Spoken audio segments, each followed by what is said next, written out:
ನಮ್ಮ ವಿರೋಧ ಪಕ್ಷದವ್ರು ಹೇಳ್ತಾ ಇರ್ತಾರೆ ಭಾರತ ಖಂಡ, ಜಮ್ಮು ದ್ವೀಪ, ಅದು ಇದು ಅಂತ ಹೇಳಿ. ಮೊದಲೇ WhatsApp university, Nagpur university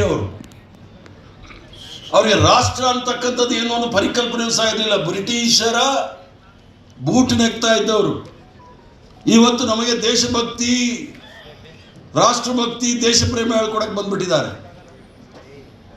Kharge ಸಾಹೇಬ್ರದ್ದು ಏನು ಅಂತ ಹೇಳಿದ್ರೆ, ಸಂವಿಧಾನದ ಚೌಕಟ್ಟಿನಲ್ಲಿ ಅವ್ರಿಗೆ ಅವಕಾಶ ಸಿಕ್ತು. ಬಾಬಾ ಸಾಹೇಬ್ ಅಂಬೇಡ್ಕರ್ ಅವ್ರು ಇಲ್ಲ ಅಂತ ಹೇಳಿದ್ರೆ ಮಲ್ಲಿಕಾರ್ಜುನ್ ಖರ್ಗೆ ಸಾಹೇಬರು ಸಹ ಇಷ್ಟು ದೊಡ್ಡ ಮಟ್ಟಿಗೆ ಬರಲಿಕ್ಕೆ ಸಾಧ್ಯನೇ ಆಗ್ತಾ ಇರಲಿಲ್ಲ ಈ ಸಮಾಜದಲ್ಲಿ.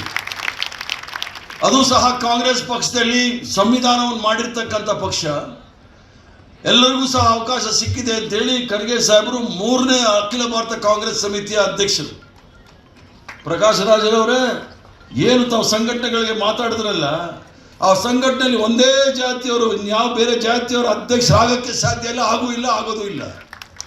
ಅದರಲ್ಲಿ ಮಹಿಳೆಯರಂತೂ ಇಲ್ಲವೇ ಇಲ್ಲ. ನಮ್ಮಲ್ಲಾದರೂ 5 ಜನ ಮಹಿಳೆಯರು ಆಲ್ ಇಂಡಿಯಾ ಕಾಂಗ್ರೆಸ್ ಕಮಿಟಿ ಅಧ್ಯಕ್ಷರಾದರು.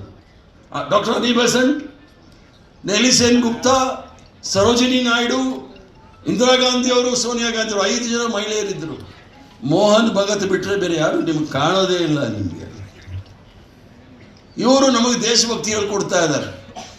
ಆದ್ದರಿಂದ ಖರ್ಗೆ ಸಾಹೇಬರು ಹಂತ ಹಂತವಾಗಿ ಕರ್ನಾಟಕ ರಾಜ್ಯದಲ್ಲಿ ಸಂವಿಧಾನವನ್ನು ಯಾವ ರೀತಿ ರಕ್ಷಣೆ ಮಾಡಬೇಕು ಅಂತ ಹೇಳಿ, ಖರ್ಗೆ ಸಾಹೇಬರು ಅಧಿಕಾರದಲ್ಲಿದ್ದಾಗ ಜನಸಾಮಾನ್ಯರಿಗೆ ಮಹಾತ್ಮ ಗಾಂಧಿ ಅವರು ಹೇಳಿದಾಗೆ ಸಮಾಜದ ಕಟ್ಟಕಡೆಯ ಪಂಕ್ತಿಯಲ್ಲಿ ಕುಳಿತಿರ್ತಕ್ಕಂಥ ಕಟ್ಟಕಡೆಯ ವ್ಯಕ್ತಿಗೂ ಸಹ ಕಣ್ಣಲ್ಲಿ ನೀರು ಇರಬಾರ್ದು, ಅವ್ರ ಕಣ್ಣಲ್ಲಿ ಒರೆಸ್ತಕ್ಕಂಥ ಕೆಲಸವನ್ನು ಮಾಡಬೇಕು ಅಂತ ಹೇಳಿದ್ರು. ಮತ್ತು ಯಾವುದೇ ತೀರ್ಮಾನವನ್ನು ತಾವು ತೆಗೆದುಕೊಳ್ಳೋ ಸಂದರ್ಭದಲ್ಲಿ ಸರ್ಕಾರದಲ್ಲಿರುವಾಗ ಒಬ್ಬ ಬಡವನಿಗೆ ಯಾವ ರೀತಿ ಸಹಾಯ ಆಗುತ್ತೆ ಅನ್ನೋದನ್ನು ತೀರ್ಮಾನ ತೆಗೆದುಕೊಂಡು ತಾವು ಕಾರ್ಯಪ್ರವೃತ್ತರಾಗಬೇಕು ಅಂದರೆ ಖರ್ಗೆ ಸಾಹೇಬರು ದೊಡ್ಡ ಉದಾಹರಣೆ ಅಂತ ಹೇಳಿ. ಅದು ಶಿಕ್ಷಣ ಕ್ಷೇತ್ರ ಇರ್ಬೋದು, ಕಾರ್ಮಿಕ ಕ್ಷೇತ್ರ ಇರ್ಬೋದು, ಸಾಮಾಜಿಕ ಕ್ಷೇತ್ರದಲ್ಲಿ ಎಲ್ಲರಿಗೂ ಸಹ ಅವಕಾಶ ಸಿಗಬೇಕು ಅಂತೇಳಿ ಅವರ ರಾಜಕೀಯ ಉದ್ದ ಜೀವನದಲ್ಲೂ ಮಾಡಿದ್ರು. ಈಗ ಅವರು ಇಳಿ ವಯಸ್ಸಿನಲ್ಲಿ ಅವರಿಗೆ ಕೇಂದ್ರದಲ್ಲಿ ಅವರಿಗೆ ಆಲ್ ಇಂಡಿಯಾ ಕಾಂಗ್ರೆಸ್ ಕಮಿಟಿ ಅಧ್ಯಕ್ಷ ಸ್ಥಾನವನ್ನು ವಹಿಸಿದ್ದಾರೆ. ಈಗ ಅವ್ರ ಬಹುದೊಡ್ಡ ಕೆಲಸ ಏನು ಅಂತ ಹೇಳಿದರೆ, ಒಂದು ವಿರೋಧ ಪಕ್ಷದವ್ರಿಗೆ ನಾವು ವಿರೋಧ ಮಾಡ್ತಕ್ಕಂಥದ್ದು ಇದ್ದೇ ಇದೆ. ಆದರೆ ಮಹಾತ್ಮ ಗಾಂಧಿಯವರು, ಜವಾಹರ್ಲಾಲ್ ನೆಹರೂರವರು, ಬಾಬಾ ಸಾಹೇಬ್ ಭೀಮ್ರಾವ್ ಅಂಬೇಡ್ಕರ್ ಅವರು ರಚನೆ ಮಾಡಿದಂಥ ಸಂವಿಧಾನವನ್ನು ರಕ್ಷಣೆ ಮಾಡ್ತಕ್ಕಂಥ ದೊಡ್ಡ ಜವಾಬ್ದಾರಿ ಖರ್ಗೆ ಸಾಹೇಬರ ಮೇಲಿದೆ. ಯಾಕಂತ ಹೇಳಿದ್ರೆ ಸಂವಿಧಾನವನ್ನೇ ಬುಡಮೇಲು ಮಾಡಲಿಕ್ಕೆ ಹೊರಟಿದ್ದಾರೆ. ಅದು SIR ಅಂತ ಹೇಳ್ತಾ ಇದ್ದಾರೆ. ಅದಕ್ಕಿಂತ ಮೊದಲು CAA, NRC, ಅಲ್ಲಿ ಅಸ್ಸಾಮಲ್ಲಿ ಸುಮಾರು ಒಂದು 60 ಲಕ್ಷ ಜನಗಳನ್ನ NRC ಅಂತ ತಂದರು, CAA ತಂದರು. ಅದರಲ್ಲಿ 40 ಲಕ್ಷ ಹಿಂದೂಗಳೇ ಇದ್ದರು. ಅದನ್ನ ಅಲ್ಲೇ ಕೈ ಬಿಟ್ಬಿಟ್ರು. ಇಲ್ಲೀಗ ಯಾಕಂದರೆ ಸಂವಿಧಾನವನ್ನು 400 ಪಾರ್ ಅಂತ ಹೇಳಿದ್ರು ನಮ್ಮ ಪ್ರಕಾಶ್ ರಾಜರವರು. ನಮ್ಮಲ್ಲೇ ಇದ್ದಂಥ ಒಬ್ಬ ಕೇಂದ್ರ ಮಂತ್ರಿ, ಮಾಜಿ ಮಂತ್ರಿ ಮತ್ತು ಒಬ್ಬ ಲೋಕಸಭಾ ಸದಸ್ಯ ನಮಗೆ 400 ಸೀಟ್ ಕೊಡಿ, ನಾವು ಸಂವಿಧಾನ ಬದಲಾವಣೆ ಮಾಡ್ತೀವಿ ಅಂದರು. ಏನು ಅಷ್ಟೊಂದು ಸುಲಭನ ಸಂವಿಧಾನ ಬದಲಾವಣೆ ಮಾಡೋದು?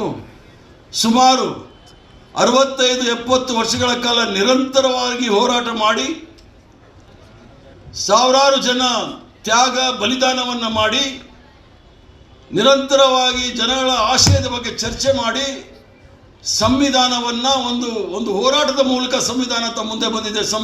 ಸಾಂವಿಧಾನಿಕ ಕಾನ್ಸ್ಟಿಟ್ಯೂಂಟ್ ಅಸೆಂಬ್ಲಿನಲ್ಲಿ ಚರ್ಚೆ ಮಾಡಿ 2 ವರ್ಷ 11 ತಿಂಗಳು 18 ದಿವಸಗಳ ಕಾಲ ಚರ್ಚೆ ಮಾಡಿ ನಿಮಗೆ ಸಂವಿಧಾನವನ್ನು ಕೊಟ್ಟಿದ್ದಾರೆ.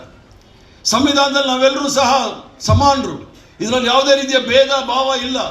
ಆದ್ರೂ ಸಹ ಅದನ್ನು ಗಟ್ಟಿಯಾಗಿ ಉಳಿಸ್ಕೊಂಡು ಹೋಗಬೇಕಾದ್ರೆ ಭಾರಿ ಕಷ್ಟದ ಪ್ರಶ್ನೆ. ಯಾಕಂದರೆ ಸಾವಿರಾರು ವರ್ಷಗಳಿಂದ ಅದರಲ್ಲಿ ಫಲಾನುಭವಿಗಳು ಏನಾಗ್ತಾ ಇದೆ, ನಾವೆಲ್ಲ ಕಳ್ಕೊತಾ ಇದ್ದೀವಲ್ಲ ಅಂಥೇಳಿ ಮಾಡಬಾರ್ದು ಮಾಡ್ತಾ ಇದ್ದಾರೆ. ಅದಕ್ಕೋಸ್ಕರ ಸಂವಿಧಾನವನ್ನು ರಕ್ಷಣೆ ಮಾಡ್ತಕ್ಕಂಥ ಜವಾಬ್ದಾರಿ ಖರ್ಗೆ ಸಾಹೇಬ್ರ ಮೇಲಿದೆ. ತಮ್ಮೆಲ್ಲರ ಆಶೀರ್ವಾದ ಅವ್ರ ಮೇಲಿದ್ದರೆ ಮಾತ್ರ ಅವರು ಈ ಒಂದು ಸಂವಿಧಾನವನ್ನು ಬಚಾವ್ ಮಾಡಲಿಕ್ಕೆ ಸಾಧ್ಯ ಆಗುತ್ತೆ ಅನ್ನೋ ಮಾತನ್ನು ಹೇಳಿ